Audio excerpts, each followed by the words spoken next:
My name is Bryce Weiner, and I work for the Blockchain Technology Group. If I can figure out how this works. Yes, no? Yes, no?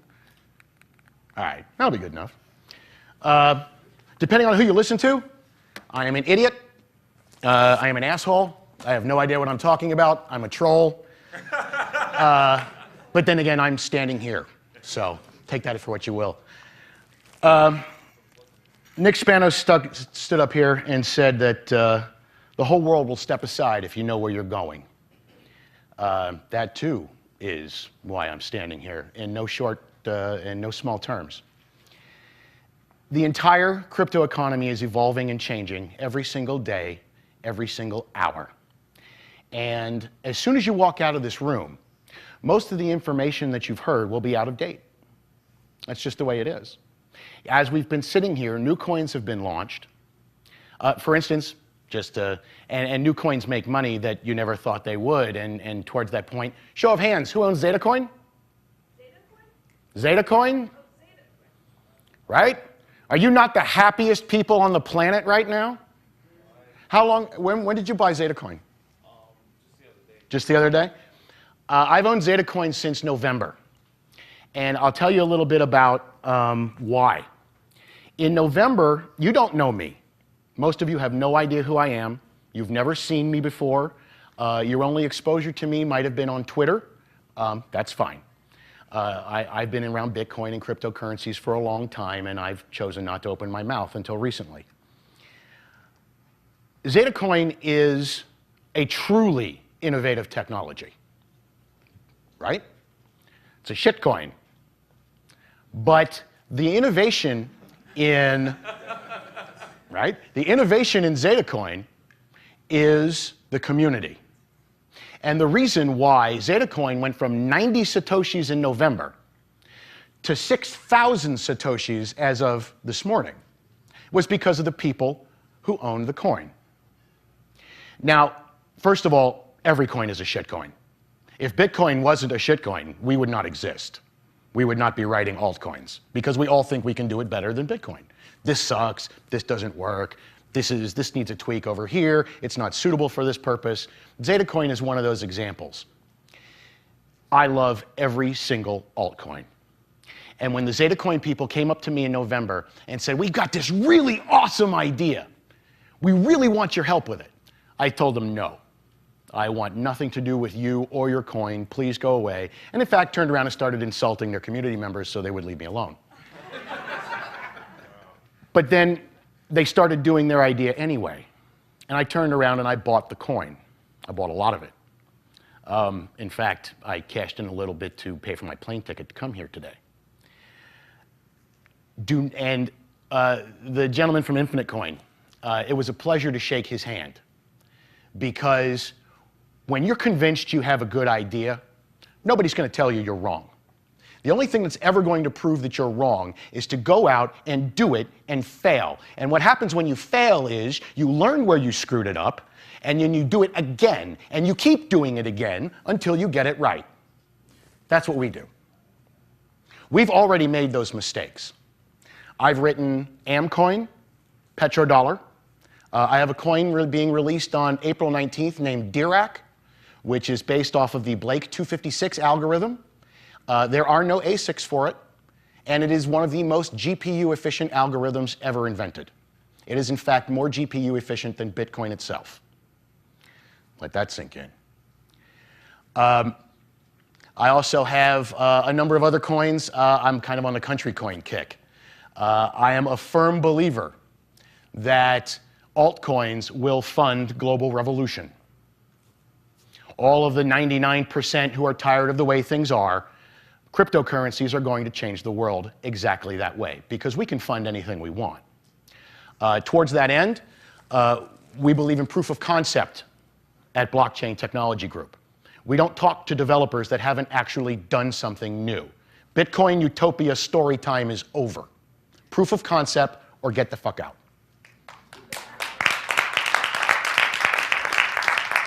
So, that being the case,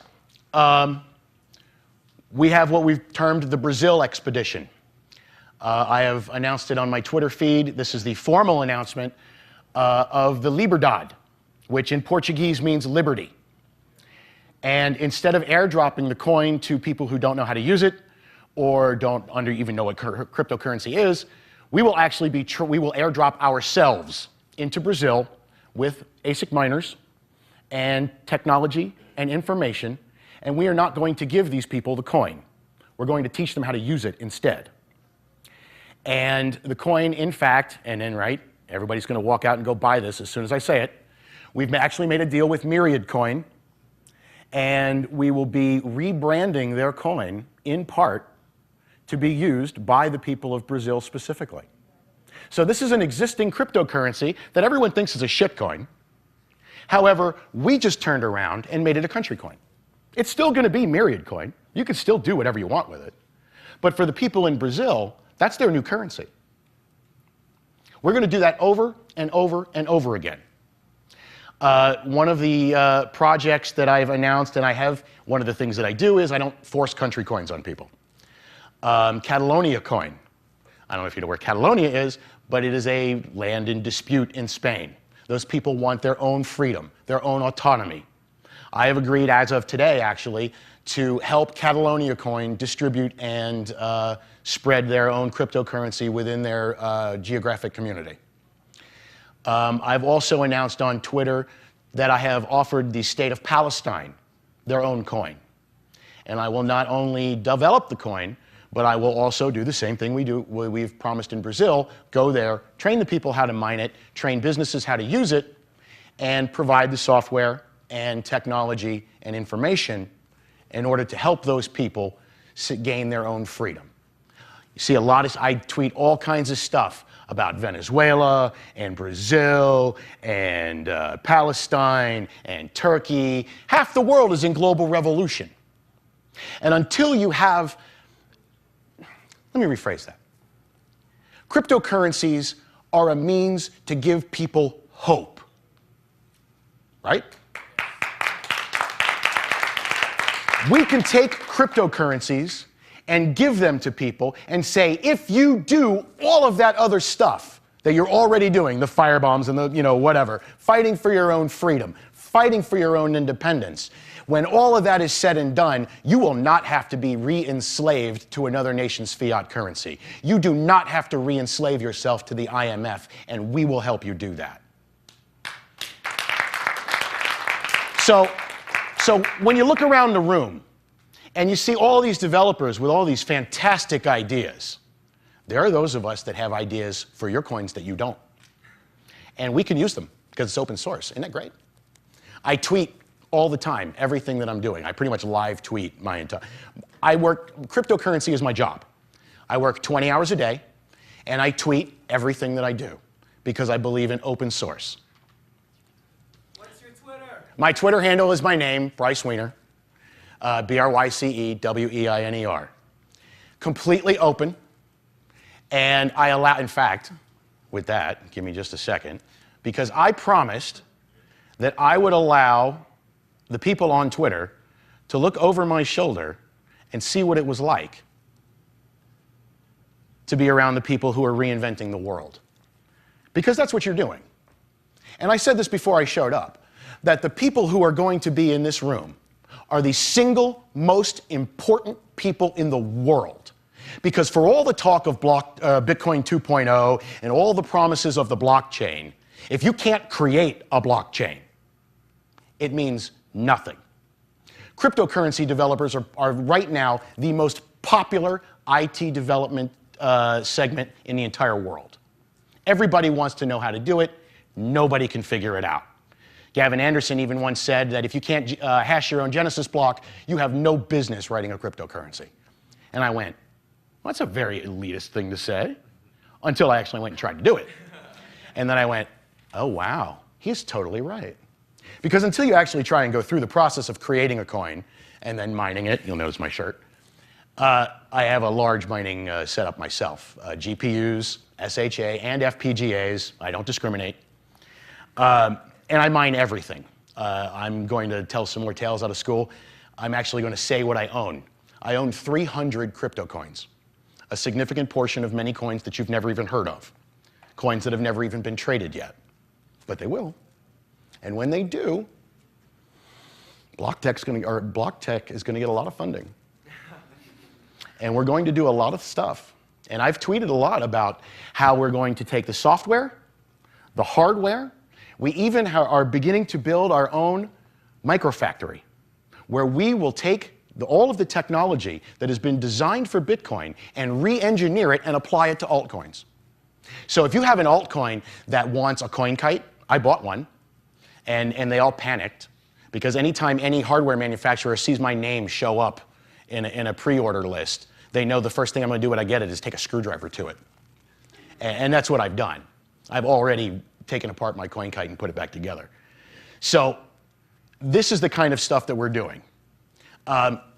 Susan, stand up for a second. This is our hardware guru. We have Devin Reed. Devin, if you would please. CEO of BlockTech. He has assembled some of the most, honestly, it's like being in a room full of geniuses. I cannot tell you. Joey from Florin Coin. He's one of our employees. Here, Joey, stand up.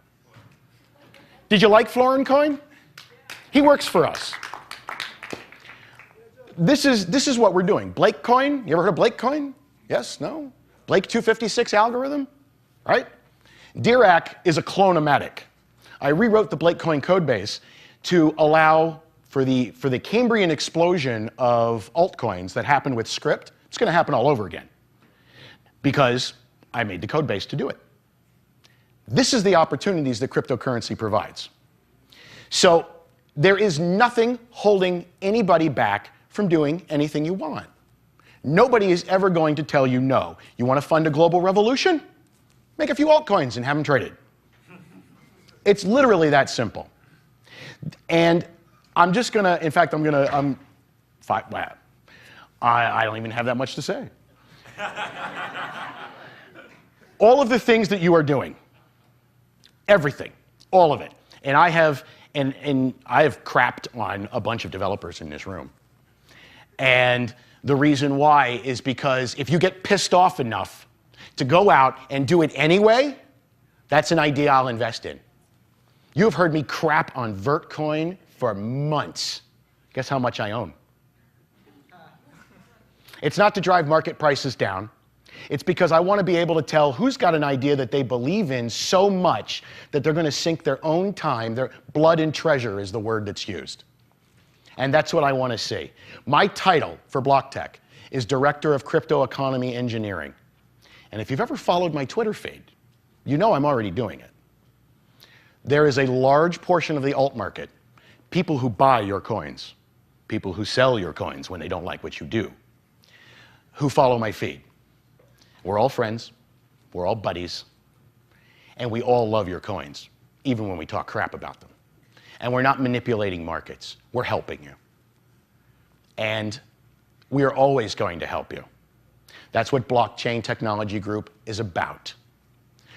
All of those wonderful stories, even to the point of some of the crazy stuff that I've been throwing out there, like Witricity, like taking Tesla's technology of wireless electricity and applying it toward ASIC mining. Let that sink in for a second. You can take an ASIC and put it in your toaster, and then you can put one in your microwave, and then you can put one in your television set. And then suddenly, we're not talking about the Internet of Things, we're talking about the money of things. I released a white paper last week that redefined several things from inside the crypto economy. Outside of the crypto economy, doesn't apply. Inside, it's law. Nobody's argued with it yet. I invite you all. Please, find the flaws in my argument. The one thing that everyone has taken away from it, and I think is probably the most important piece of information in that white paper, a new definition of money. Money is now proof of work. Period. End of sentence. Because the coins that we use are generated from proof of work, the value that those coins have is related to your proof of work. The coins here, You could probably go outside. I've been tweeting everybody that's been on stage, taking your picture and tweeted it. And I'm pretty sure that if you went and checked Cryptsy or Allcrypt or some of the other exchanges, you might notice a little bump in your coins. Because that's why. Proof of work. Being here proves you work. Being here proves your coin works. These are the coins that are going to survive this Cambrian explosion, because whatever happens after the Cambrian explosion is a Cambrian extinction. A lot of coins are going to die. A lot of coins are going to find themselves in places that they never thought they would be, like television sets and microwaves and toasters. And Blockchain Technology Group are the people that are going to do that. That is, in fact, our plan. Even better, we're going to give it all away for free. Once we figure out how to do it, we are going to open source all of our technologies, including our manufacturing processes. And we are going to give them away for free to the entire world. So, and let me, if you're not following my Twitter feed, our manufacturing processes start with recycling stuff and then taking recycled metals and melting them down into ingots and then forming those into ASICs. So when that whole economic, Keynesian versus Austrian argument of intrinsic value comes up, you can just do this. Because the intrinsic value is in the reclamation process. The Keynesian idle resources is what they're referred to. So we will be taking those idle resources and putting them to work with cryptocurrency. And that dream that Satoshi Nakamoto had in his mathematics is going to come true. No shit. We're going to live in a golden age. And the people who are going to make that golden age happen are the people in this room, not inside Bitcoins, not Coin Summit, right here. Because while the whole world is focused on Bitcoin, they're missing 99% of what's really going on in the cryptocurrency industry. That's it. Thank you very much.